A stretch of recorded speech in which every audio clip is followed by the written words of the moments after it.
రాబోయే 5 సంవత్సరాల్లో 20 లక్షల ఉద్యోగాల కల్పనే లక్ష్యంగా ప్రభుత్వం పనిచేస్తుందని మంత్రి నిమ్మల రామానాయుడు అన్నారు. 16,000 డిఎస్సి పోస్టుల కోసం మొదటి సంతకం పెట్టిన ఏకైక సీఎం చంద్రబాబునన్నారు. ఎమ్మెల్సీ ఎన్నికల కోడ్ ముగిసిన వెంటనే డిఎస్సి నోటిఫికేషన్ ఇచ్చి ఉద్యోగాలు భర్తీ చేస్తామని మంత్రి లోకేష్ చెప్పారన్నారు. జగన్ హయాంలో జాబ్ క్యాలెండర్ ఊసేలేదన్నారు. వైసీపీ పాలనంతా అవినీతిమయమన్నారు. విద్యా సంవత్సరానికి ముందే తల్లికి వందనం ప్రారంభిస్తామన్నారు. 5 సంవత్సరాల్లో 20 లక్షల ఉద్యోగాలు నిరుద్యోగ యువకులకి ఇవ్వాలనేటువంటి ఆలోచనతో ఈ ప్రభుత్వం ఏదైతే పనిచేస్తుందో, అదేవిధంగా ఏదైతే డిఎస్సి అంటే ఇవాళ పట్టభద్రులు కూడా చెప్తూ ఉన్నారు. డిఎస్సి అంటే చంద్రబాబు, చంద్రబాబు అంటే డిఎస్సి. ఎందుకంటే ఈవేళ ఆంధ్రప్రదేశ్ రాష్ట్రంలో 1,75,000 డిఎస్సి పోస్టుల్ని భర్తీ చేసినటువంటి ఏకైక ముఖ్యమంత్రి ఎవరైనా ఉన్నారనంటే అది చంద్రబాబు నాయుడు గారు మాత్రమే. అందుకే ఈ రోజు మళ్ళీ అధికారంలోకి వచ్చాక మళ్ళీ 16,000 పోస్టుల డిఎస్సీలకి ఆ రోజు మొదటి సంతకాన్ని చేశారు. మరి అదేవిధంగా మన లోకేష్ బాబు గారు కూడా చెప్పారు, ఏదైతే ఈ యొక్క ఎలక్షన్ కోడ్ మూసిన వెంటనే ఆ యొక్క డిఎస్సి నోటిఫికేషన్ ఇచ్చి వచ్చే విద్యా సంవత్సరానికి ముందే మరి ఆ యొక్క డిఎస్సి పోస్టుల్ని భర్తీ చేస్తామని చెప్పి మరి ఎవరైతే మన లోకేష్ బాబు గారు కూడా చెప్పినటువంటి పరిస్థితి. కానీ ఒక పక్కన అభివృద్ధి, మరొక పక్కన సంక్షేమం. ఎందుకంటే ఆ రోజు కూడా జగన్మోహన్ రెడ్డి ప్రతి జనవరి జాబ్ క్యాలెండర్ అన్నాడు, 5 జనవరిలని పచ్చి మోసం చేశాడు. ప్రతి సంవత్సరం డిఎస్సీ అన్నాడు, మెగా డిఎస్సీ అన్నాడు. అసలు డిఎస్సీ మాట లేనిటువంటి పరిస్థితి. ఇవన్నీ మేమేదో శాసనసభ్యులుగానో మంత్రులుగానో చెప్పట్లా. మేము ఈ యొక్క ఎన్నికల ప్రచార నిమిత్తం ఒక కాలేజీకి వెళ్ళినా, ఒక స్కూల్కి వెళ్ళినా, ఒక గ్రామానికి వెళ్ళినా, ఒక పట్టభద్రుడి ఇంటికి వెళ్ళినా వాళ్ళు చెప్తూ ఉన్నారు.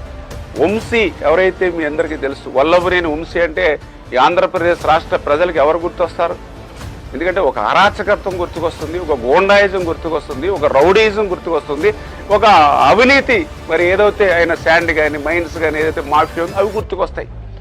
మరి అటువంటి వ్యక్తిని కూడా జగన్మోహన్ రెడ్డి వెనకేసుకొస్తూ మొన్న మాట్లాడుతూ ఉన్నాడని అంటే అరాచకత్వాన్ని అరాచకవాదే ప్రోత్సహిస్తాడనే విషయం కూడా ఈ రోజు గ్రాడ్యుయేట్స్ కూడా గ్రహిస్తూ. నిరుద్యోగులకు ఏపీ సర్కార్ గుడ్ న్యూస్ చెప్పింది. ఎప్పుడెప్పుడా అని ఎదురు చూస్తున్న మెగా డిఎస్సి నోటిఫికేషన్ పై అప్డేట్ ఇచ్చింది. ఈ మార్చ్ లో 16,247 టీచర్ పోస్టుల భర్తీకి మెగా డిఎస్సి నోటిఫికేషన్ విడుదల చేయనున్నట్లు ఏపీ పాఠశాల విద్యాశాఖ స్పష్టం చేసింది. జూన్ నాటికి నియామక ప్రక్రియ పూర్తి చేస్తామని తెలిపింది. జీవో 117కు ప్రత్యామ్నాయం తీసుకొస్తామని చెప్పింది. గతంలో టీచర్లకు 45 రకాల యాప్లు ఉండేవని, వాటన్నిటినీ కలిపి ఒకే యాప్ గా మార్చామని విద్యాశాఖ అధికారులు తెలిపారు.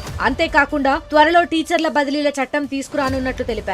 ఈ విషయాన్ని ప్రభుత్వం దృష్టికి తీసుకెళ్లామని వివరించారు. వచ్చే అసెంబ్లీ సమావేశాల్లో టీచర్ల బదిలీల బిల్లు పెడతారని చెప్పారు.